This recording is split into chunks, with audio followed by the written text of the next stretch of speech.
All right, hello, welcome to the second episode of our Sprawl mini campaign, Olympus Overdrive. Hi, I'm Eric. I'm the MC today, and GM and facilitator and host of today's show. And we're doing some Sprawl cyberpunk action set on Mars. It's totally okay if you didn't see the first episode, but if you want to check some Martian Fast and the Furious, that's where you want to be. You definitely want to check that out. You owe it to yourself. But today, don't worry, we're gonna keep going, and it'll be fun, and you'll just pick it all up together today, I promise. So let's just go around the table and see who our wonderful cast is again today, and then we can get going. So let's just go around the horn here. So let's start with our good friend Dickens, our fixer. Hello, hello. So I, the player, am Finbar, known to some as Mathin when I stream, which hasn't happened for several months, but let's ignore that. But yes, tonight I'm bringing to life Dickens, the totally affable, friendly, lovely man who runs a in no way illegal gambling shop in the basements and under city of Mars. Definitely and totally didn't shoot a guy last session. That definitely didn't accidentally murder a person in turbulence. Definitely not a bad person who blackmails clients if they can't pay their debts. Does not keep a dossier in his back room on everyone who walks his door. Generally, he's just a nice person, you know? Just a nice person. Yeah. Also, he wears a dope top hat. I don't know if you threaten to break their legs if they don't pay up. Is that actually blackmail? Isn't that just straight up extortion at that point? Okay, I do both. Fine. He's in the process of diversifying in his portfolio. Yeah, exactly, right? Like he's flexible. Look, some people respond better to threats of violence, some of them to when I leak all their nudie pics on the internet. Threats of exposure. Yeah, that's right. Yeah, you know. Threats of exposure. Thank you, Eric. Nice people, I tried. Ashley, Scoop, tell us about yourself. How you doing? I think you mean Becky fucking Barker. Becky fucking Barker. Hi everyone. I didn't want to spoil that. Oh, that's fine. It's too good. It was pretty good. Really we were saying before the show that was the best part of last episode, but I just want to point out that we did hijack an orbital transport in flight and then drove cars off it. I knew that when I made that statement, and I stand by that statement. It was still the best moment. There's some good moments in that episode. Yeah. I should go watch episode 1. Yes. Anyway, yeah. So hi, I'm Ashley Nova. I am a Twitch affiliate streamer, and I play video games and RPGs. And here I play Becky fucking Barker, who is the lovable reporter who uses position to get into places she's not meant to be. Nice. Awesome. Yeah, Ashley's really cool. Are you're still guarding the irons, right? Yes. Yeah. We're playing Iron Gods at the moment, and we started book 3 2 weeks ago, and it's going pretty well. We had a party wipe in book 2, and I was like, we're just going to skip to book 3 with an entirely new party. And was it against the people who I think it is, the boss? Yeah. Before they even got to the boss of book 2, they got trashed. Gotcha. Cool. Yeah. Guided Adventures have weird difficulty spikes from everyone I've read. Ooh. Okay. Yeah. Okay. I think my microphone is somehow quiet, which is weird. But anyways, that's don't have to worry about me because we're going over to Luke, aka Wildwood Games. How are you? Hello, I am Luke. Sometimes Wildwood's Games, sometimes Games from the Wildwood. I am a professional GM for children and a game designer sometimes. I am playing Fortune, the Infiltrator. They have many faces that they like to wear. As many, one might say, as there are cards in the Major Arcana of a tarot deck. And last session, they may or may not have done some violence and used a fucking messy monofilament laser whip to fucking carve up a shipping container. Yeah. Look, a lot of things happened last session that I'm not responsible for. Yeah. Also, I have just read The Omens, and today is going to be a good and sunny day. So there you go. You got good news. Yeah, of course it's going to be. Yeah, all right. Yeah. The cards know, Eric. I might not know spoilers, Well, but the cards know. Well, the funniest thing that all the stuff that I prepped today, yeah, that's actually really... The cards know, funny. Eric. Oh no! I'm watching you. Yeah. Have you just set us up for some serious dramatic irony, Luke? I think you might have. Possibly. Maybe. That's my goal whenever possible.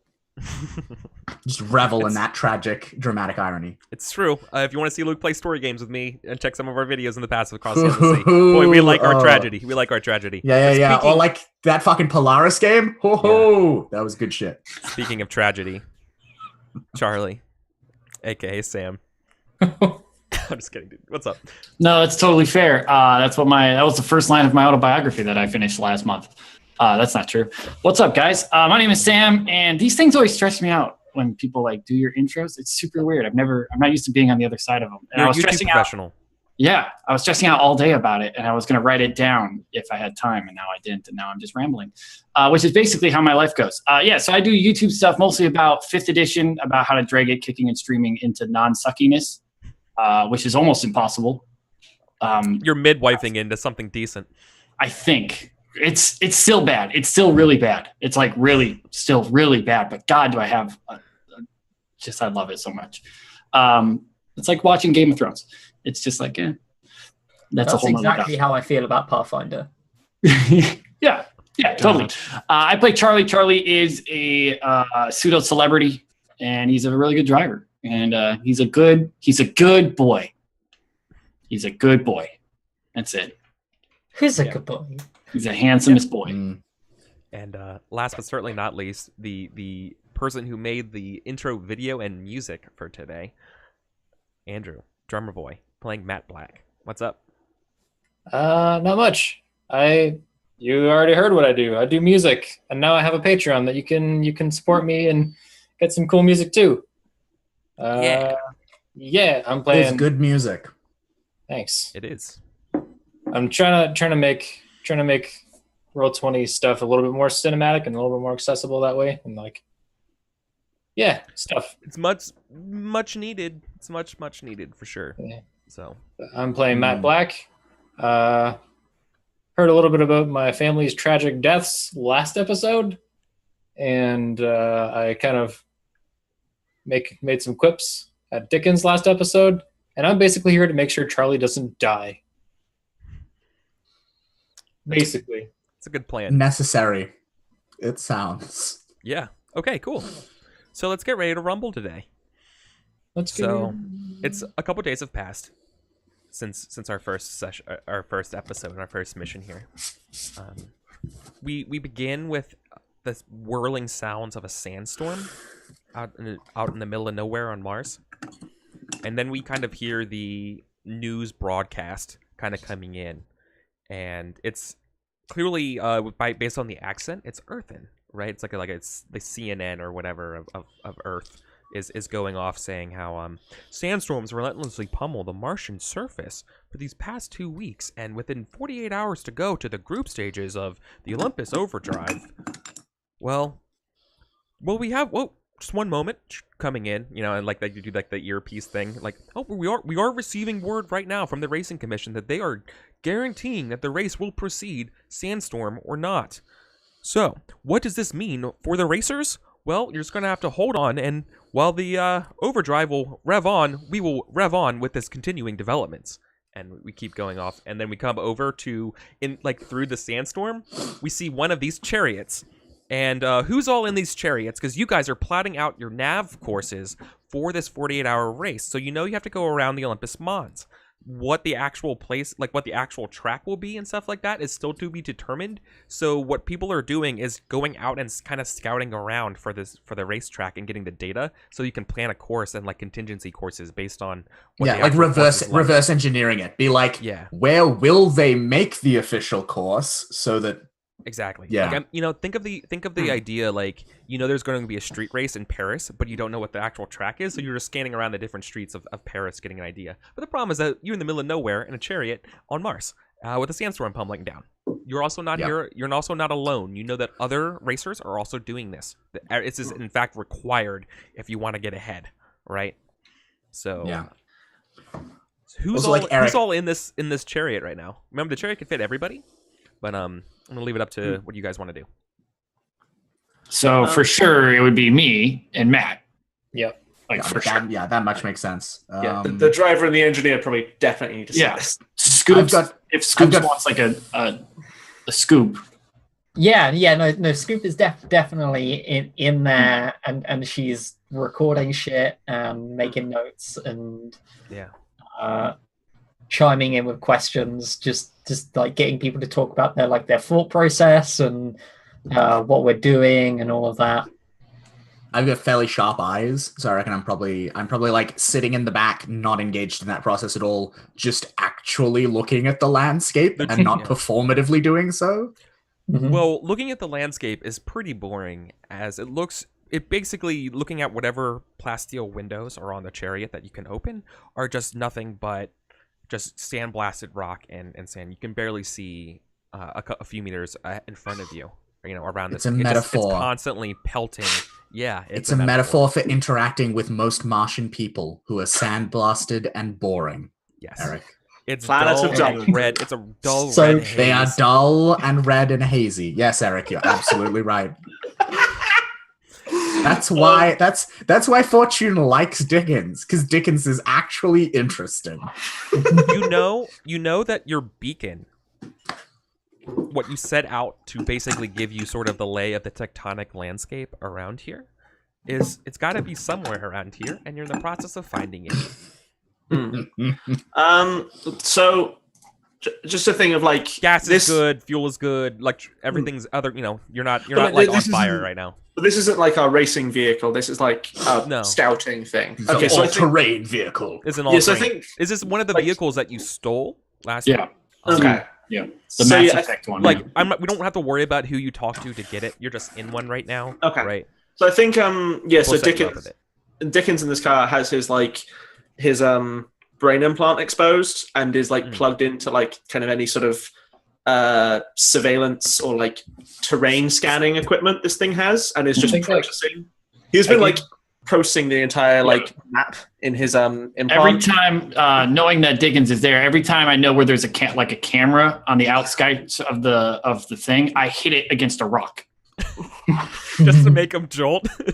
I'll get as close as I can, and I'll like nearly dodge it, or sometimes I'll scrape it. I don't care either way. I'll make sure that there's like one camera left at the end. Yeah. I think I hand a wire to Dickens attached to like a pad, and like if the camera zooms outside, you can see my big my large drone, because it's got thermographic sensors. It's on track, on Caterpillar track. So it's like I wanted to have legs. That would get stuck immediately. Hypercat. But you can plug that in and switch mecha. the thermographic sensors if you need to. Okay, yeah. So I imagine, I'm just like trying to process all the environmental data, because if I know what the map looks like, I can adjust the odds for people's bets on the fly. I have a small suggestion. I don't know if this is something we could get in the car, but obviously like Olympus Mons is a massive like scientific site, and surely there are rovers and landers that have landed around here that we could databases and get like actual photographs that were taken when it wasn't sandstorming. Yeah, that's what you're kind of relying on, because you can't see anything, any satellite, any sort of things are just all hardwired into whatever your databases you have inside this chariot right now. But Cool. you know that other racers are going around. You also know that there's some sort of like research expeditions. Remember from the first episode, Tartarus is and as well as Breathe Free are doing something. They're up to some shady shit. Yeah. So no big deal. Because it's cyberpunk. Yeah. Dickens, you're in the ship, right? You're plugged into the ship. You're not. We've discussed we don't really have Wi-Fi. Yeah. So I can't have put a router in here. So I'm like sitting in the back seat with my eyes closed. Kind of, it looks meditative, but he is like wired into the operating system of the chariot. Yeah, we decided wireless messes with the terraforming processes, so there's no wireless. So, okay. I need somebody to take up the lead here. And we're doing a little special thing from the Sprawl today. It's called conducting an operation. And so who do you think planned out this like, okay, who got this thing and everyone's going and here's what we should do and here's the drone that we're going to go pick up now. You know, who do you think put all that together and is executing this plan right now? This feels to me like a Charlie map thing. Yeah. Like, this is like very race specific, so this is like their. So it's to me, it's I'm not like, Charlie doesn't give a crap about this. I'm gonna win regardless of having a map. Like I've never had a map in my life. I'm not about to start now. I love that people have so maybe we start then with you guys all like you were convincing him to be like, no, you need to do this. Right. Yeah, this is like a Matt just telling me like you'll because Matt's whole thing was like, I've got to fucking keep him alive, right? Like this is totally a Matt operation. I need to trick Charlie into not dying. So it could be like a Dickens Matt condoned effort. Yeah. No, it's Matt, you're running this operation. You are doing this. That makes perfect sense. Okay, I'm cool with that. So Matt, I need you to go ahead and I don't want to lead with the mechanics here, but this is sort of the engagement role, and so this is conducting an operation. And would you please roll edge for me? Sure. Yeah, this is essentially like an engagement role to see how this mission is going right now. 8. And an 8. Okay, cool. Not a fail. It's doing okay. Yeah. Okay. Can we I'm always help? on 6 and 1s. I'm on 6 and 1s all the time. Yeah. Well, can we help? Is there a mechanic for that in this game? Of course you can assist, but what does that look like? So, like I said, you guys are driving out to go pick up this beacon, and that's what you were looking for. I mean, this was I feel like any help that Fortune offered, and this probably is true of Dickens as well, though I don't want to speak for Finbar's character, like would have been on the before we left, getting all of the planning and the gear together side of the operation. Yeah. Like help would have come like when we got set up in the first place. Yeah. We would have taken care of like sorting out, having all of the equipment ready to do this so that Matt could concentrate on like making equipment that would help us survive out here. Yeah. I think I might or might not also have impersonated a racing commission official and dropped slightly maybe inaccurate information to some of the other teams so that they would be in areas that weren't near where we would be, just to like make sure that there wouldn't be any like hostilities distracting us. That's a thing that I think might have happened just a little bit. All right. Let's roll links then. Okay. See, I think I buy that. Dickens's thing is he just made the process of getting all this stuff super easy as much as he could. Where's my character sheet gone? Yeah. Come back here. The classic question. Yeah, so you're helping. All right. Here. So both of you are helping. So both of you roll your helps. Rolling links with Matt. Oh yeah, I got a 10. Okay, I'm awesome. I got a 9 and a 9. Okay, so then you both are able to boost that up to a 10, but something else happens. Well, it's perfect because you got a 9. I know exactly what it is. So, Dickens. you guys are like almost okay. So we see you guys. You know, there's an argument inside of the chariot about like, I know where we're going. The beacon's here. And you're like, no, but remember that canyon or whatever? And then like you get to like a point where you get close to this canyon and you're like, oh geez, that would have been bad. And then we keep driving and we see where the beacon is. And there's a callback to last episode, like, I will turn this car around. That's the thing of like, because I'm the one like plugged into the map, and I'm the one who says the directions, and Shai's like, fuck you. It's like refuses to listen to anything I say. Like a weird monotone voice because you don't have any inflection because all your concentration is going. It comes through the speakers. Yeah. It's like all of Dickens's like vocal affectations and none of his humor. Through the speakers. You're just like, there's a canyon over there. You're like Siri. Who's getting out? Who's getting out to go pick up this probe and bring it and drag it in? Or not me. Because you find Nope. it, right? It's Dickens, okay. did you bring I did you think- bring the gang? This sounds like a perfect job for the gang. I think once Matt's like it's here, I think Charlie just like stops it and opens Dickens' door and just looks at him. Twist will stand up from behind me. I don't think I have all of them because I have to roll to get like all of them. Yeah. But Twist is definitely here to go help out with that. As soon as you open the door, it's So, like, like the door, I think you start to open the door, and Twist just like reaches, Twist is like, you fucking serious? Like, oh god. gently closes it, Yeah. and then just gets out her door. it's like the scene from The Martian, like the sandstorm in The That's Martian. exactly what it's like. You see them like Yeah. struggling like through this stuff, and you're getting Like, before just it was getting like- pelted with. Imagine just like getting hit with a sandblaster, right? Yeah. Like, that's just it's nasty. But out with here. less potatoes, Mhm. Yeah, with way less potato. Yeah. But from like relative calm of like which this is a real outback shame. thing. Yeah. Open the door, and all of a sudden it's like a freight train inside. Yeah, it's basically frozen of ice and sand is just flying out here, right? No. And okay, so you bring into the probe inside, but as we're bringing it in, we see a shot. There's a note, or like there's a deliberate like graffiti sprawl on it, and it says "for Dickens."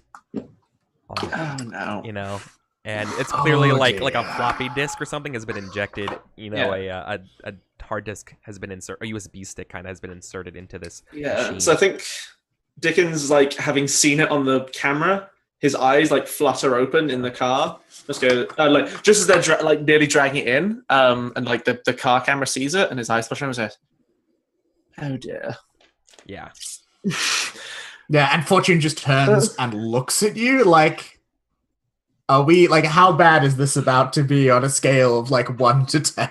So So it would have been fine if you didn't roll a 9 there to help. So, So Thank so you, you said Eric. so you said there's a USB stick plugged into it. yeah.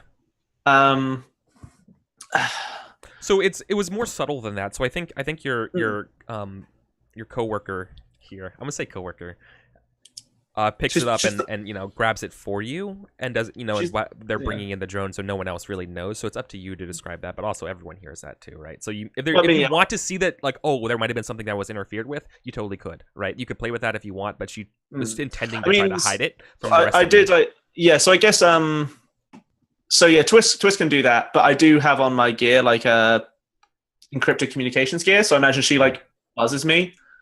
And like, so yeah, my eyes flutter open. I just guess I don't say anything. Yeah. Fortune will probably pick up on You it. don't even have to put it in yet to your communications gear. You know this is definitely Taika. Like, Yeah, this is I Taika just material. recognize this particular style.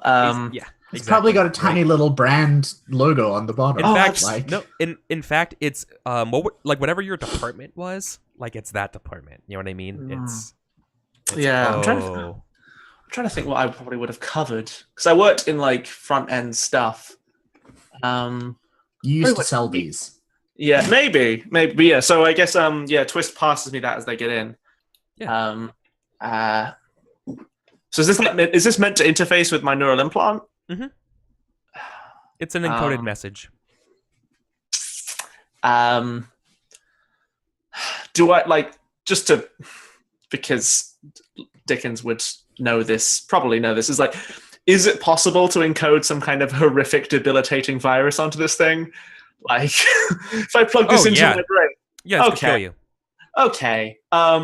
But you also had that suspicion that you will probably get killed by Taika if you don't do it. You know what I mean? Yeah. You just I mean, might yeah, live a same thing little. of, like- You might get a couple more days. Yeah, so I guess like there's this moment where he turns it over in his hand, and like the thought process of If they can find you and do this in the middle of nowhere, you know what I mean? Like, they could have sent the black bag squad to my yeah, house. they're sending a threat by doing this. Like, I can get to you. Read this. Yeah. Right? Like, you pick up on that very clearly. Fortune. Mhm. If my heart stops, the defibrillator's there. Very good. So I plug it into my interface. What happens? So we jump into the Matrix, right? And we see it's a Evite. Okay. It's an Evite to a professional meeting spot at a upper scale lounge bar. A lounge. Yeah, and the Geodome. Okay. Who does it? Is it just for me, or is it? I'm for... sorry. No, it's actually outside. It's like we're between the Geodome and the landing zone. Like it's really, it's like it's like a faux pilot's lounge. Like it has that like quasi retro, like very People wear what's hoops. deco, like like that deco swish like from the 60s. It's not women don't wear cravats. But like, you know what I mean? That necktie thing, and the pilots with the briefcase. On Yeah. Mars, they Yeah. do. Yeah. That's Like, whatever dope as fuck. It's that Neckerchief. thing, right?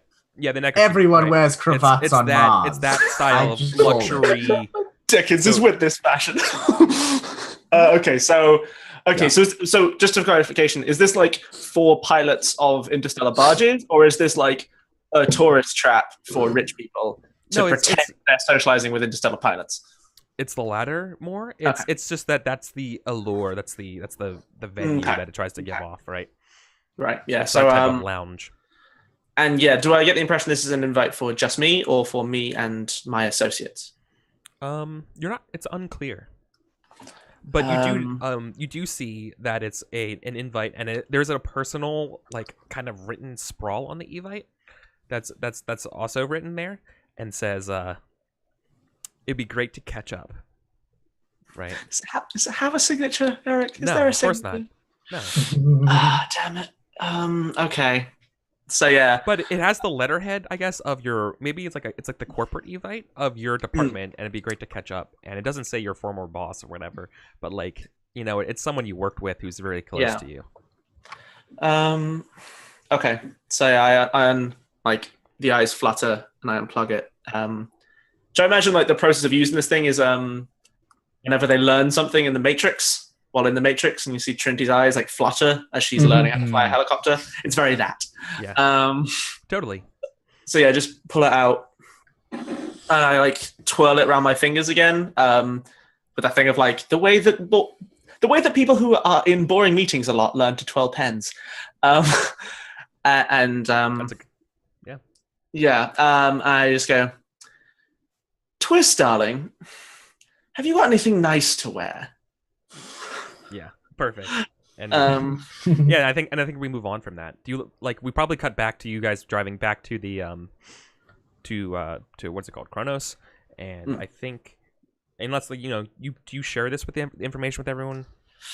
Like you have a meeting with an associate of yours, or I think I say something to that effect of I don't think I'll announce it in the car, but like when we get back, I will I'll hand over like a summary of like the environmental data I processed to Matt and point out like specific points I like gathered might be interesting. Yeah, the information so the probe wasn't damaged though. Like the probe, like you have the data on your probe, like you know that too, right? Like everything's okay. But, so I'll hand over what I found to Matt because he can use that in a way that might help the car. Like I want it to process odds, but I also want my driver to win. I will also I'll like kind of give instructions like anything you need from my associates, just let them know. They'll sort something out for you, or if not, they'll make sure it gets to me first thing when I return. Right. Charlie, try to stay out of trouble. Becky, always a pleasure, my dear. Fortune, could I speak with you for a moment? So yeah, I take Fortune aside. Let's go. This is the garage, right? Hold on. The scene now that you're in the garage, right? Like you're back, right? Yes, or this, your I guess, office, like, or yeah. So I think this might be like having kind of walking from the garage towards my office. Or okay, it's an Aaron Sorkin walk and talk scene. Gotcha. Yes, okay. yes, yeah, absolutely, 110%. And like, I just want to put it out there that like my part in this walk and talk is like once we get into the office, I immediately go and get us both drinks from your private stash. Because I can sense that whatever is about to be shared, it's heavy. We're probably going to need it. So I just go for the whiskey. I think also, Twist is just kind of leaning against the wall. I go, it would appear that someone from my old employment has found me. And by me, unfortunately, I mean us. Unfortunate indeed. Well, myself and Twist here are going to attend. What was the name of the bar? Oh, I like the steady. So myself and my associate here are going to attend a little soiree at the Steady this evening on the outskirts of the dome. I don't Would anticipate. you be interested in company? If you wish to observe, I don't want. I will, of course, inform you of what happens in the meeting, but I feel it might be advantageous if they don't know you're there. And subtlety is perhaps more of your expertise than our friends. Yes, I can't imagine this is going to be entirely pleasant. But also, if they wanted me dead, they have better methods. Dead is far from the worst thing they can do. This much is true. And I raise the glass to cheers. I think that's when Becky just walks into your office. I do not there is not a beat missed and the entire whiskey goes down. Yeah, absolutely. And Becky says, "You're not taking Twist. Don't Twist is muscle. No offense, Twist. You're great. You're going to the Steady. You're taking me." Do you make a habit of listening to my conversations? With all due respect, I'm going to this Twist. You're not my boss. I got a dress picked out for this. If you think I'm gonna miss a Twist chance on the shoulder, I pat Twist on the shoulder, you'd fucking tell her, that's it, right? You going? I was like, you think I'm gonna pass up an opportunity to get free drinks at the freaking Steady? You're out of your mind. I do feel like I've promised. But we can take 4 people. Indeed. I think Dickens. Becky is your date. Twist is your personal security. And I'm just a ghost. I think 3 is a reasonable number to take. What self-respecting gentleman would show up to a bar with only 1 date? And yeah, Dickens stands and I think goes, well, just steps uncomfortably close to Becky and just goes, well, Miss Barker, would you like to get a drink? Perfect. And while this is going on, we cut over quickly before we go over there to the garage. And in the garage, I guess I should probably need to preface this real quick. Who's hiding this data? I imagine that might be Matt's operation again, right? Yeah. Totally. Cool. Matt, your NetSec cards are getting chewed through. You're constantly having to replace them. Basically, it's like your firewalls and your ice. Basically, the cards that you buy that can handle this stuff are getting constantly attacked. And you're not exactly sure who. You've been trying to outsource some of this to a group called the Bubblegums. And they're kind of like punk kid hackers, right? Because they're the best you could get right now. And, I think I'd have my big drone. It's he fits in the garage. I'd have him push on his jamming sensor just to see if that does anything. Yeah. Nothing. So it's actually on the physical thing. Big money's trying to get your stuff, right? You are. Take it offline. Fighting. Yeah, it is fighting you. Yeah, I think it is offline and it's getting hit, right? So it's something actually physically in the data that's. No, maybe not in the data, but whatever you are using to store this stuff digitally is getting attacked. Whether it's the hardware is attacking it, it's getting something is firing to it.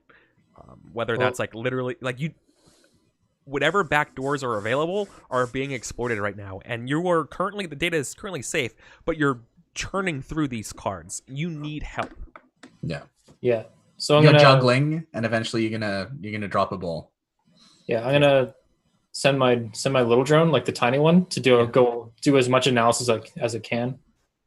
Totally. Okay, this actually sounds like a role for that. Do you have a drone move for that stuff, or is this just I think it's just a synth role.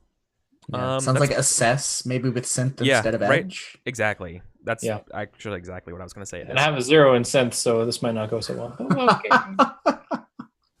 Damn it, man! Play to your strengths. So you're assessing the attacks, like you got your diagnostics of your drone is trying to spew through this. So go ahead and get me assessed with synth. Yeah. The brain surgery drone is in there. No, it's you're okay. Here's a question for you. Your drone is as it's getting connected to this is basically taking damage as well. Do you risk whatever's attacking this to attack the drone, or do you pull the drone? Actually, no. I'm sorry. You rolled a 6. Yeah, the drone just Your dies. dr- Probably. Your drone immediately renders offline. I'm sorry. That's a 7. That Yeah. would be nice. Yeah. Yeah. No, it goes offline. Yeah. Make Just that like- hard move, Eric. We believe in you. You plug it in and it's like diagnostics. Boop, boop, it's not like Bonsai Buddy shows up, but like it's real bad and it just goes off. It's like the little, like I said, the Martian version of Clippy. Just like, I noticed you're having some problems. Would you like some big help? money. Big money, yeah, like that big money or like high grade stuff is working at work here. This is stuff that you've heard of. You probably have seen. You might have even had to install for like top edge clients with Vulkan and stuff. Yeah. So that this is some serious hardware. That's Yeah. So coming I'm at gonna, you. if I'm gonna need help, can I ping a contact?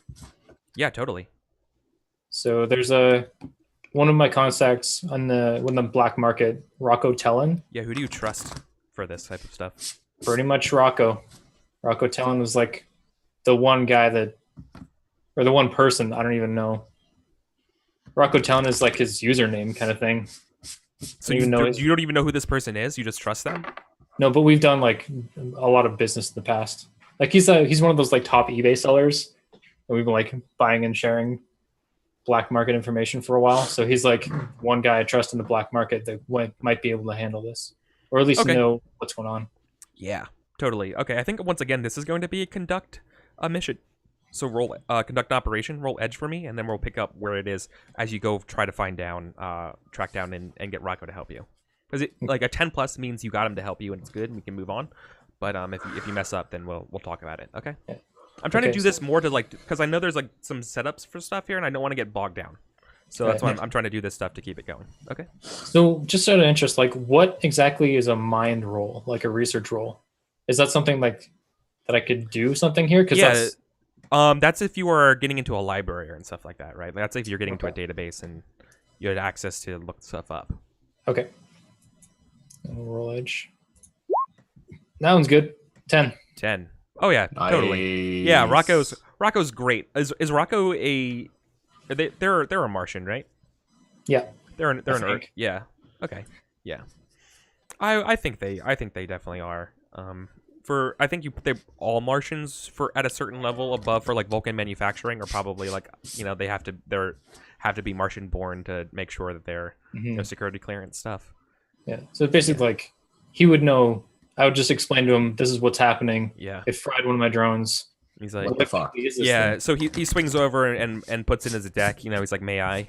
And he goes in and he's looking through it, and it's like he's like rubbing his brows, his brows furrow, and it's like, "Oh boy, this looks like some shard work." Referring to the electric shards, who are a military, like formidable hacker group, and says like, "Oh, this must be for this race."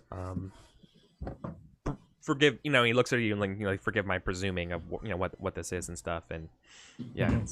Well, it's like it's tracking around the Olympus Mons. I'm sure he knows what's up. Right. Yeah. And so I have a move called Obsessive. Yeah. So when you show yourself away with a problem or piece of cutting edge tech, make a research move. You may use one question to ask, or you may use one question to ask anything. Well, that makes sense because Rocco's doing what your drone couldn't. He's giving you some analysis work here, right? And he's basically based on whatever Rocco says about this stuff, and you're kind of looking up stuff on your own here. You can figure out what's going on, right? Like I said, it's the shard work, so it's like military edge. So can I roll this obsessive move to like ask a question? Absolutely. Yeah, totally. Yeah, you would absolutely want to know about what crashed your drone, right? That makes perfect sense. So where do I look at that? Is that like? It's in my moves in my character sheet, but there's no like roll thing. So Let me check you out because I don't know what that move is. Sorry. Yeah, it's make the research move, and then you basically get, you get a bonus. an additional question you can ask. Oh, perfect. So then you just so roll research for me. Sweet. That's my good one. Nice. Oh yeah, easy. Okay, so that's like what, 4 questions? So Eric, it looks like it doesn't give you an extra question. It just means you that, get intel. Okay, cool. One of the questions, instead of asking one from the list, you can just ask any question about the object. Okay. Cool. So normally, so here's your list of questions, right? Here's what you can totally ask right now. Where would I find X? How secure is X? Who or what is related to X? Who is owned or employed by X? Who or what is blank most valuable to? What is the relationship between X and Y? I think. And then you also, because of the move, have the option to ask just any question about this object that you want. Okay, so I'd want to know where it came from. Like I know who, like the shard people. Yeah. But like, where exactly? Is there a geographical location on the Mars surface that they control? So where would I find its owner? So that we don't burn our super flexible question. Yeah, like Phobos. Game that system. The moon. Phobos. Okay. Fucking of course. These edgelord motherfuckers. On the moon. Yeah. We're like fucking military hackers. We live on Phobos. Yeah. Like, God. Yep. Okay. Oh, dude. You know that. Sorry. So let me be more clear. You know that it's getting relayed to Phobos, right? Okay. So there's another point that's like the actual surface. It's coming from another part of the subsurface housing. You know that's another racing group down there. You know them as the Gorgons, and then you know that whatever information that is getting sent that way, like, 'cause that's like, that's like if this is the Warriors, that's their turf, right? That's how you know that. And then you also see that it's getting pinged somewhere else. You track it down, and it's going to Phobos. Yeah. Right. So I guess what's the relationship between shards and Gorgons? Yeah. Like, are they professional? Are they friends? Are they? That's my boy. Very professional. You're putting it together. The Gorgons are just how you. They have some money getting funneled into them for this, and they're paying the shards for this. Okay. And they're paying a lot for the shards' time and effort, right? Yeah. They want what you have. How many questions do I get? Yeah. Ooh. How many questions? Just the 2? That's it. You have 3, do you? That's research. That's assess. Research works very differently from many Apocalypse World moves. Yeah. But you take intel. I got a 10 plus, so I got an intel. That's cool. Okay. Yeah. Perfect. Okay. All right. Wait. Sorry. Take intel. The MC will answer your question and answer a follow-up question from the list as well. So did we lead with an Yeah, you got +1. You got a question? +1 question. Yeah, you have an opening question. You have an open question. You don't have to answer it right now. You can keep it open, and we can answer it later. Yeah. Yeah, it might be worth saving. Okay. Yeah. Cool. Keep that in mind. But you also take intel. Yep. Okay. Okay. At any point we can. Yeah, it's like this scene cuts out on, like, we hear that information and then we see all of them huddle close as though something confidential is about to be discussed, and then we've cut away. And later we flash back to the confidential bit of the conversation. So I treat this basically as a hold that I can spend later? Basically, yeah. Let's just do that for now. Yeah. Okay. So real quick, I want to know, Charlie, through this whole time, would you be working on your car, research? I mean, it doesn't sound like you would really care so much about the race data, but is your mind, do you have a change of mind after getting it and realizing it's valuable to you, or what? Or Wait, you mean drink somewhere? Getting the car? No, getting this race data for plotting out a course now. Yeah, I guess Charlie would probably be like practice running, not using this data, but like on a track. Running sims. Yeah. Like that's where I spend most of my time if I'm not being paraded around or expected to places. I don't really have a place to stay. Like in my opinion, I don't really know. I probably just sleep in the same building or house as a guy who's like forcing me to do all this. So yeah, I'm probably just like dogmatically going through. Remind me one more time, who's the guy with your wife? I don't know if you put it that way. We never gave him a name. We didn't? He's nameless. Oh my god. No, I got you. I think No. yeah. Yeah, that's come on, Eric. This is Yeah, like no. story gamer 101. Fucking name every person. Yeah. Oh my god. Oh, so he goes by Papa Bachman. We played the best game. The best game. And unfortunately, and Papa, they do love it when they call him Big Papa. And Damn it. Yeah, Big Papa's You got know- your wife. And I think when you're running through this simulation, and forgive me for overstepping here, but I think it's crossing your mind that Big Papa probably wants that data that you got, right?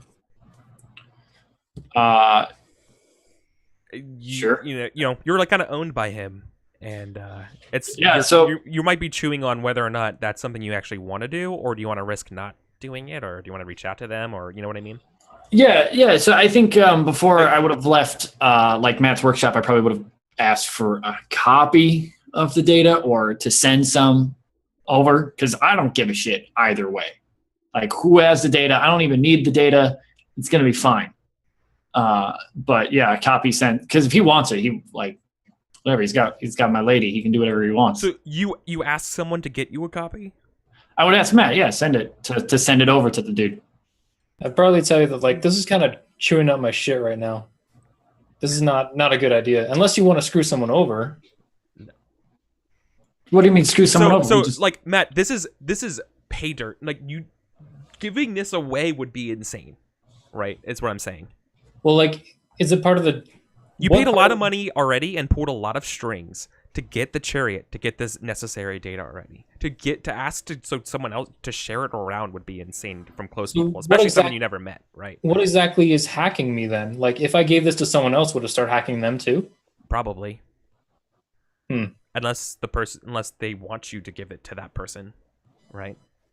Which I don't know if like. No, You don't- it you would don't- get yeah. that level, but we should go beat the people hacking us till they work for us. well, like, my thought is, I would tell Charlie this really fast. I'm like, okay, the data is chewing up my system, bouncing off the moon and hitting somewhere else. What I think is happening is that whoever is getting our data is getting everyone else's data as well, or as much as they can, so they have a complete map of the race and every possible thing, like every possible solution to this race. Look, Matt. I don't care. He wants it. He's gonna get it. No, he's not. No, Matt. I'm encrypting my data. Yeah. Just like, this is a bad time. So I'll lean against one of his like big old work tool benches and like start lighting up a cigarette. Yeah. It's like Charlie's like go-to anxiety measure. I'm like, Matt, you don't understand. No, If I he don't doesn't think- get this, you're not going to have a driver anymore. There is no race if he doesn't get this. He owns me. And that means he owns you. I don't think that's true. He doesn't get this information, the Brooklyn is gone. You'll have no car to work on because there's going to be no one to drive that car. I'll be dead, and you'll have a lot more blood on your hands than just mine. Now, I'm going to get this information. I'd like to not curb stomp your face. I don't want to do that. I like you. Yeah, that's a move, my friend. That's Yeah, I was about to say. It play sounds like- hardball. That's playing hardball. Yes. There is the crucial question. There is the Oh, do crucial you question. intend to? Yeah. Do you mean it? No, I don't mean it. Charlie doesn't hurt. Oh. So Yeah. that's So that's it's fast. seduce or manipulate. This is Yeah, like it's fast talk. irony. This is Charlie irony. Yeah. Right? So Like, you're this is- fast talking. this You're isn't a fast talking. threat. Never mind. So you roll fast talk. I have a fucking thing for that. Shoot. I can roll cool instead of something, right? Is that if you're in your car? Second skin, play hardball. No. But I think you're super stylish, aren't you? Although I guess this does sound more like a cool fast talk than a stylish fast talk. But yeah, I thought you had like, because normally it's with style. Yeah. When you fast talk someone, roll cool. I roll cool. Yeah, Iceman. that's it. Yep. Iceman. Bam. 8. So 8. You're as cold as That's- ice. I feel like Fast Talk is the one that you get to choose from, right? Like the answer. Yeah, it's for PCs. Choose one. If so, you get to choose. If Matt does what you want, they get experience, and if they don't do what you want, they have to act under pressure to go against your stated wishes. Yeah. So you have to pick between those. Pick one. Yeah. The carrot. You can can offer 'cause the you are carrot the or PC. the stick. Yeah. Right. Wait, On a Matt, 10 Matt, plus. wait, Yeah, both. So No, this so is my you choice, or- you pick whether to offer him an incentive to do it in the form of XP, or a disincentive to like go against what you're asking in the form of having to make a move to do that. And so you pick which of those to offer him, and then he gets to pick what he wants to do. Yeah. So you're gonna bribe him with XP, or are you gonna threaten him with having to make a move to not do what you want? Yeah. Are you so Narr- basically? narratively, here's, I don't know how I bribe him with XP, but I So mean, th- alright, this so is let me- this is let me this put is it at, this a, way, at yeah. a mechanical level. all right. So So this is like yeah, as players. This is what's going on right now. So because you're enacting this on another PC, here's how it's going to work. And you rolled an 8. So Yeah. Andrew, you have the option here. You can either let them if you let Charlie win here and you concede and give him the data, Charlie marks experience. But if they don't, they have to escalate. I That's think how we're a that bit works. confused. Okay. Oh, I'm sorry. You Um, mark experience. I said Charlie. I meant you, Matt. Yeah. Matt, But that's If you step down, Yeah. you get experience. If you don't, they have to escalate. Like, are there's we this, looking at the same move? I don't want to get Right? Fast talk. so we're Right? Fast talk. You rolled an 8. And so when he says that to you, being like, I don't want to curb stomp your face. You can either you can either say that he's bluffing, right? And basically force him to escalate, or you can capitulate and give him a copy of the data anyways and mark experience. Those are your two choices. But Sam is the one that has to make the choice first of offering Carrot or XP stick. Yeah. or offering the act under pressure move. Yeah, on a 10 plus, it's both. On a 10 plus, it's either on a 10 plus. If you do it, you get the XP. If you don't, you've got to act under pressure to do it. On a 7 to 9, the player fast talking has to choose whether to offer you the carrot of XP or offer you the stick, and they don't get to have it both ways. Like that's Are what you the 7 to kidding 9 me? result is. Yeah. Oh my and, god, like, dude! I thought it was the reaction person that you're targeting gets to choose. No. So you as the player Okay, choose what that's you cool. offer Done. them. Done. So yeah. Okay. So Sam, are Sorry, you? Sam. Do you want to? So like this is operating purely to mechanics level. This is not in the fiction. Do you want to bribe Andrew to have his character go along with you by offering him an XP, or do you want to threaten him into having his character go along with you? I'm not going to threaten him. I'm just going to bribe him. All right. So yeah. So Andrew, if you do it, you will get XP. What do you do?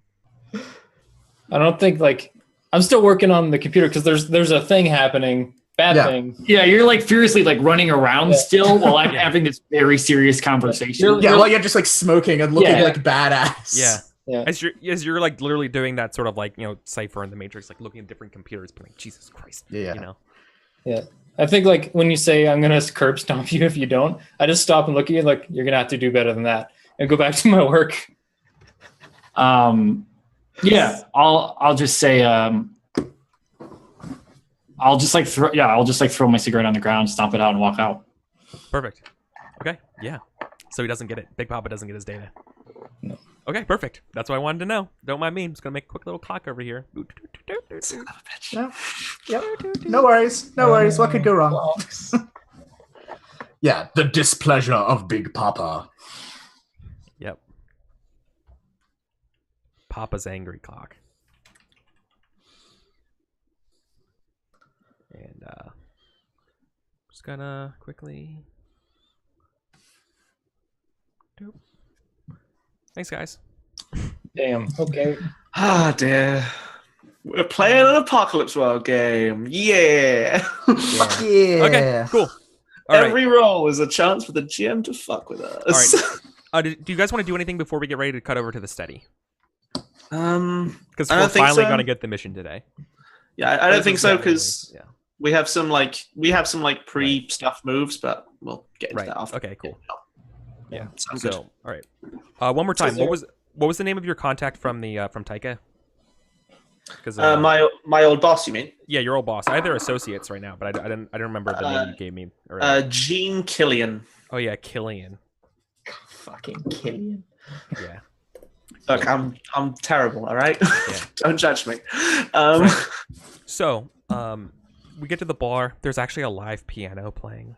Oh, by, I do just want to very quickly, Dickens, if at any point you do want to like do any tarot shit with this guy, I will be nearby if you would like to offer up a quote-unquote neutral party to do that, to eliminate any bias. Yeah. Okay. Nice. And I could like manipulate, I can stack those results if you want. Just Cool. putting it out Exactly. there. So perfect. Yeah. So Like where a quick flavor thing. Like my hands are like furiously going over a keyboard, and that's where the scene transitions and like the person playing the piano and going off. Oh, Well, fuck, that's so good. Well, no, we see the keys getting pressed, and it transitions into the piano playing itself because totally. it's a grand orchestral piano, but it's like a player piano Oh, playing some yeah, nice, that's cool. smooth, That's like dope as chill fuck. jazz, and and so we cut Smooth over and jazz.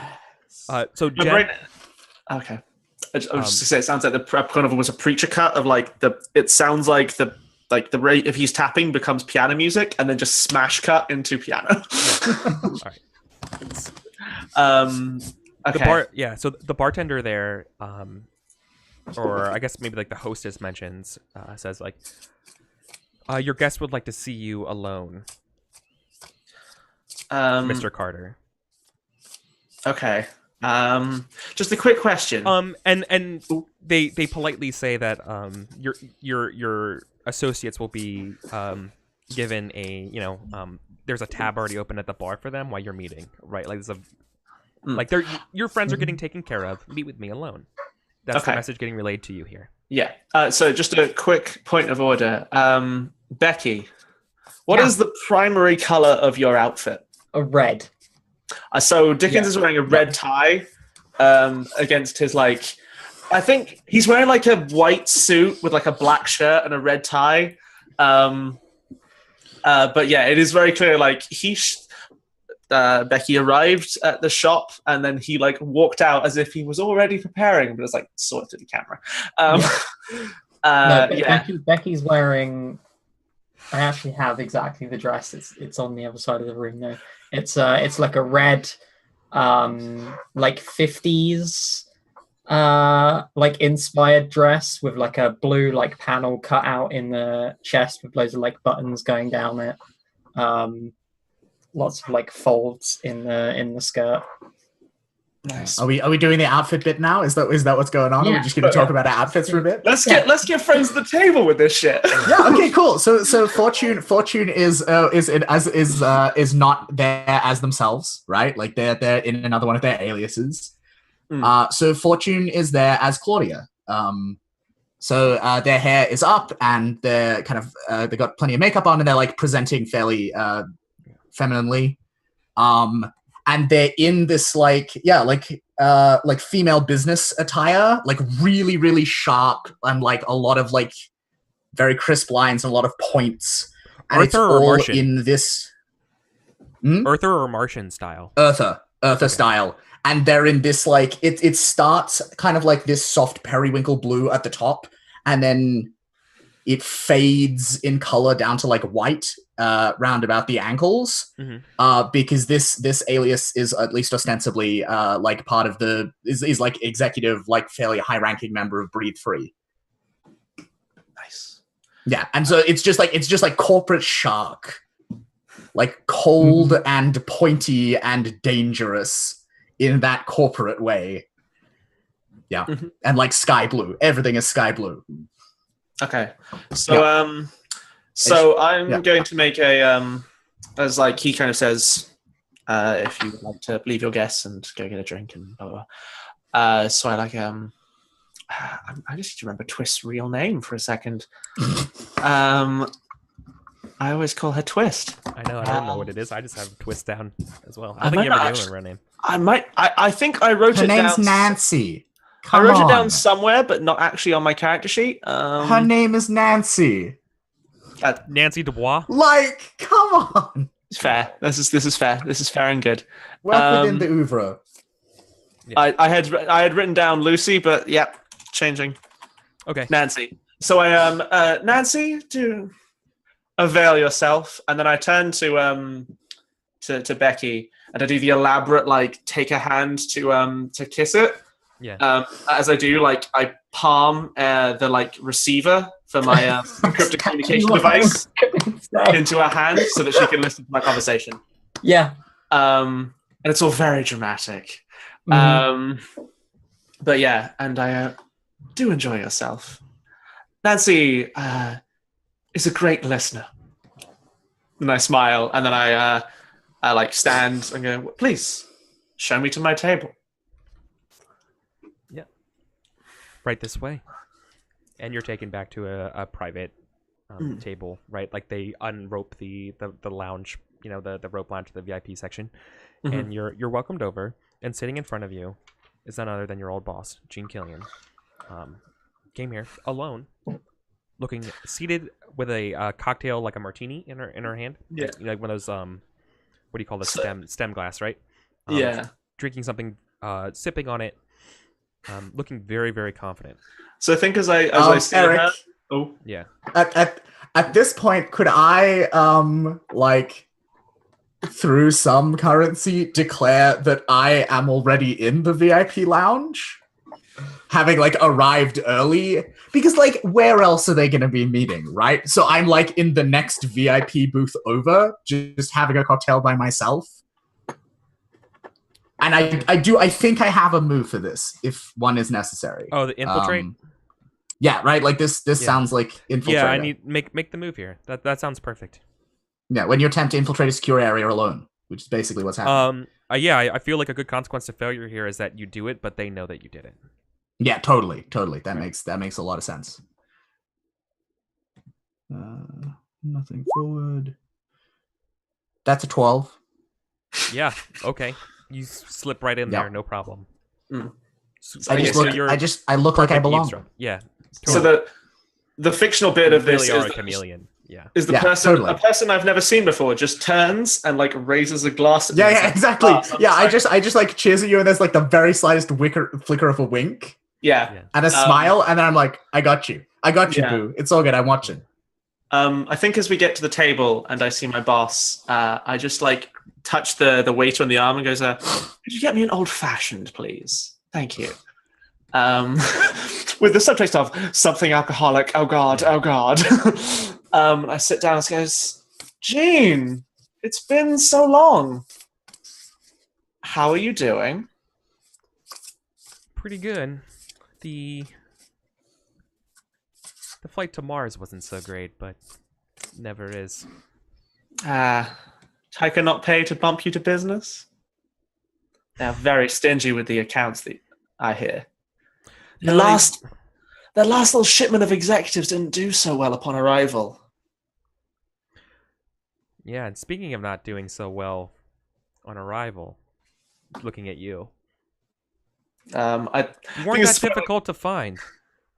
put my hat down on the table and goes, "I'm making a distinctive business of staying hidden." Well, I hope business is booming for you, she says very sarcastically. Well, I'm applying the lessons of my teacher, having commensurate success. Yeah. Freelance won't get you very far on Mars, I hear. It has its obstacles, but I'm hopeful of my big break. Well, to your success. And your drink's there, and you guys clink. Oh, forgive me, isn't there... you Martians... Like, she's, like, calling you a Martian now, right? Because you're here, and, like... Isn't there some kind of, like, card thing? Like... Indeed, it is a sort of... I appear to have misplaced my pack, though. Sir. Yeah, we didn't ever describe how you were dressed, but yeah, we're talking to you, Luke. No, the periwinkle. It was. Yeah, periwinkle, yeah. like a business attire. Luke, Oh, you're... No, like female presentation. Yeah. Like female president. Sorry, Am I so muted? it's No? so it's Miss. Am I- You're good now. Yeah. Oh, Nope. Okay, Luke's done. No, we lost. Well, I imagine this is going to be a Yeah. I roll to get the job. Am I? Yep. We have a Luke. Hello? Hello. Hello? Hello? Yeah, you're Hello? kind of. Oh no. Yeah. Yeah. Oh Oh no. For like Luke- a second. Yeah. Oh no. Everything's Need a been second? harder. I don't know if it's good or not. They're moving. I mean, All right. Okay. Well. yeah. How are we? Oh, you seem to be talking. I see. You I seem to feel be the talking, only but word we I've can't said really hear for you, my friend. like Yeah. 5 minutes is. You can't really hear me? Oh, shit. I might have to get audio resorted. Give me a moment. No, Oh, it's, no, it's you it was sound more. like Yeah, you're fine now. Sound like back to It consistent. seems So yeah, I like will. you're back to consistency. That was super weird.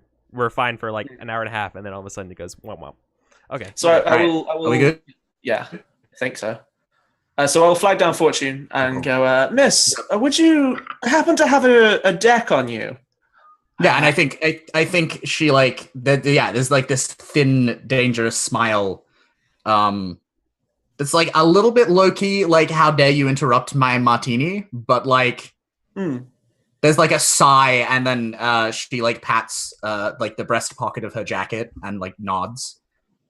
Okay. A little yeah, bit like, yes, of course, you fucking idiot. Where is yours? It's like, Yeah, like I was so glad you brought that up. I was gonna say like, I'm not sure that you might be actually acting under fire here, or this might have been rolled into your infiltrate because every Martian carries a deck. Yeah, but She I knows mean, that. I've walked up to another Earthling, and that's the proposition is that that's right. She's- Like, Dickens don't is call also- me a Martian. She's okay. Well, Yeah. the boss isn't stupid. She's clearly sandbagging herself, right? Yeah. Yeah, no, I get that, but I think the thing that Dickens is trying to impress upon her is like, we observe these customs while we're here, but I came to you as an Earther. I came to you as an equal.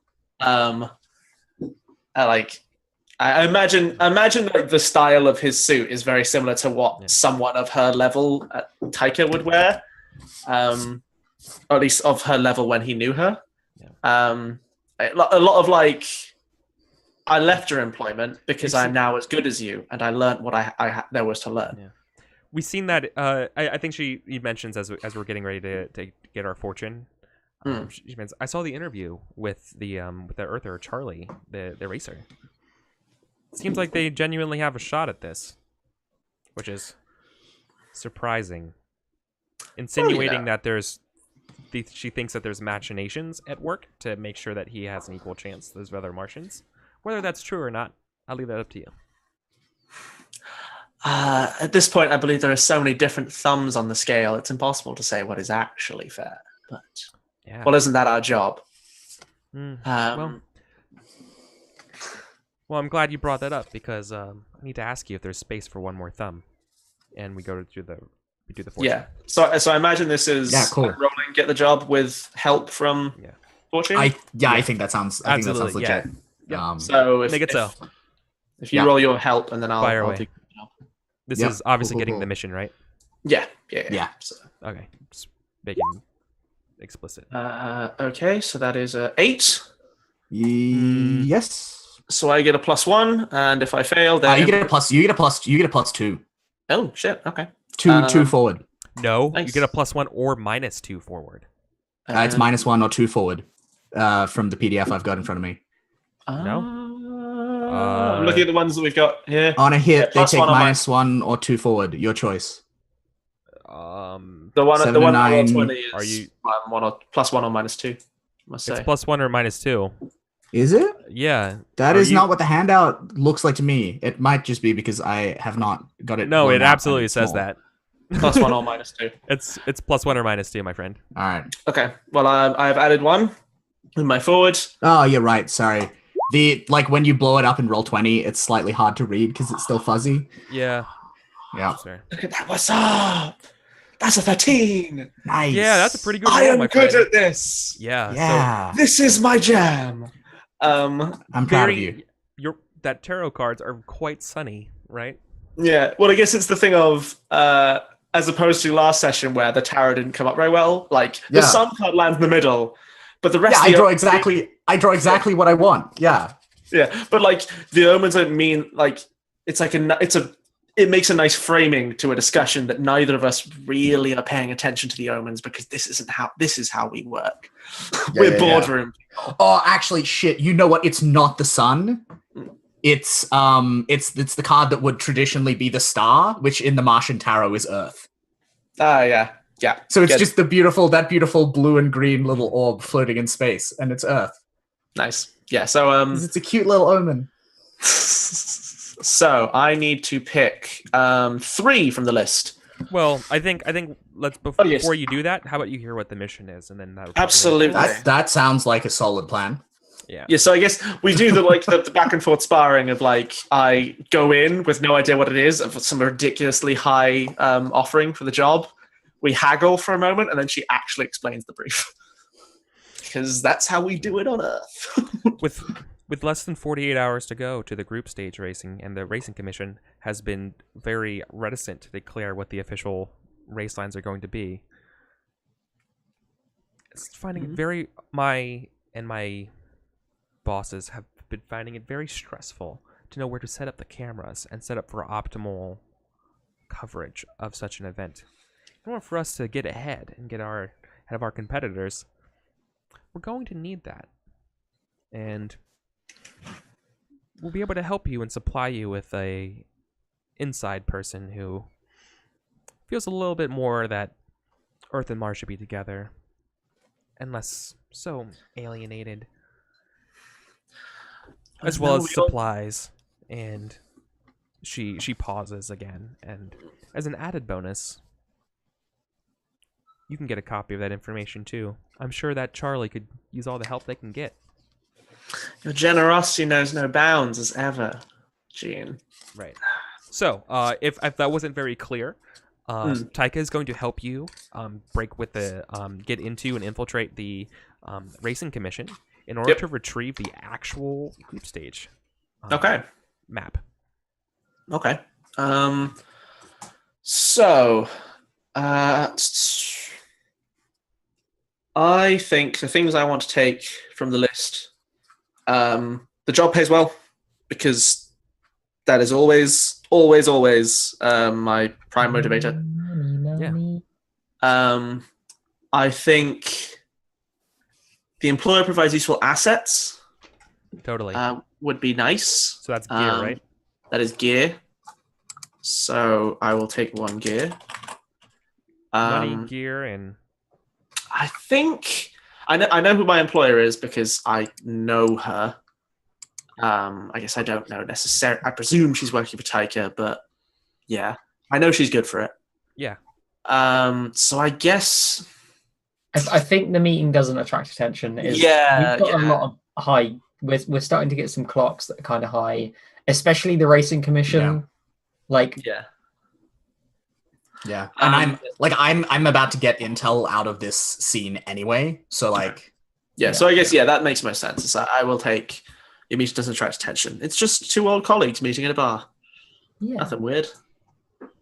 Except she flew all the way from Earth to have this meeting. I mean, a long way. Who wouldn't come that far to see Dickens? Well, you also know that this mission.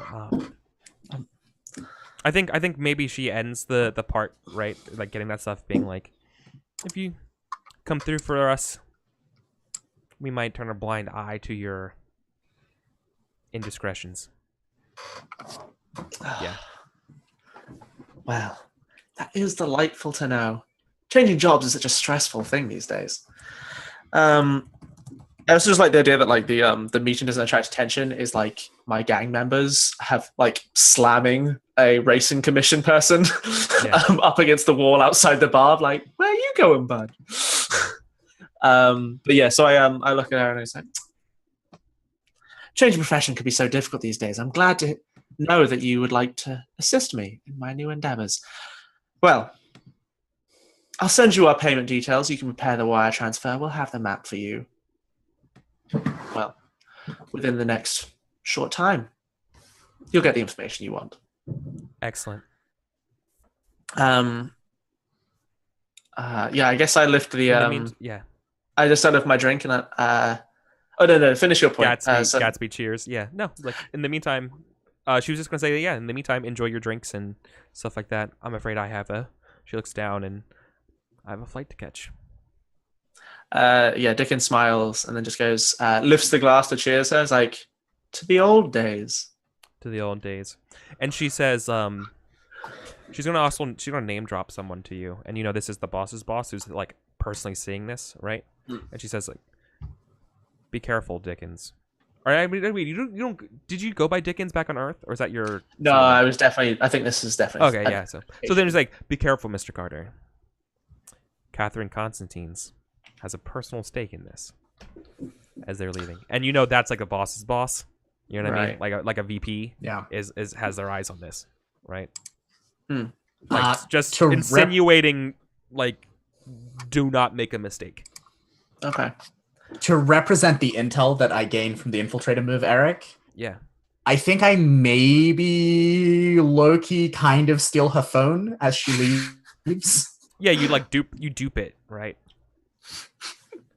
Yeah. I think it represents that you dupe the contact information off. Exactly, right? Like I have like one set up, and I just like exactly. Yeah, like I just hold like a dummy phone up against it and just like take a transfer. Yeah, we like bump into each other and it's awkward, and I'm charming and she's charming. Well, you're getting out of the way so she can use the bathroom. Each other for a minute, like it's like a booth and you have to get up. Yeah, exactly. Right? Like okay, perfect, cool. And it's about time that we should go to our break, and then we come back and we'll do the legwork and mission phase of our mission of our Operation Odyssey.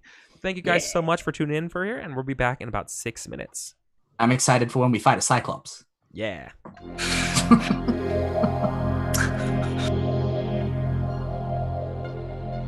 They say distance makes the heart grow fonder. Not on Mars. At least, not yet. Many of us were sent here to do our time. Building the world of our grandchildren to commute our sentences. We'd trade our blood and sweat for hope. Hope that on our release days we would get our chance under the Martian sky, looking up at our small sun and twin smaller moons.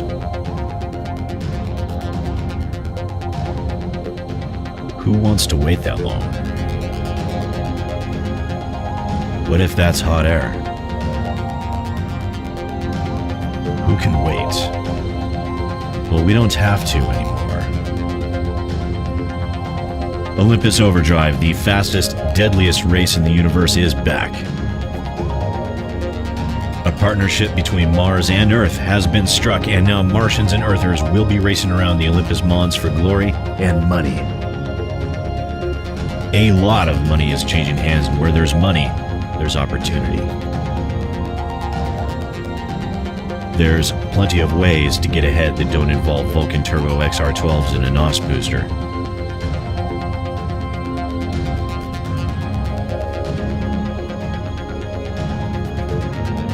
Every day is a race to survive for a Martian. Do you have what it takes to win yours?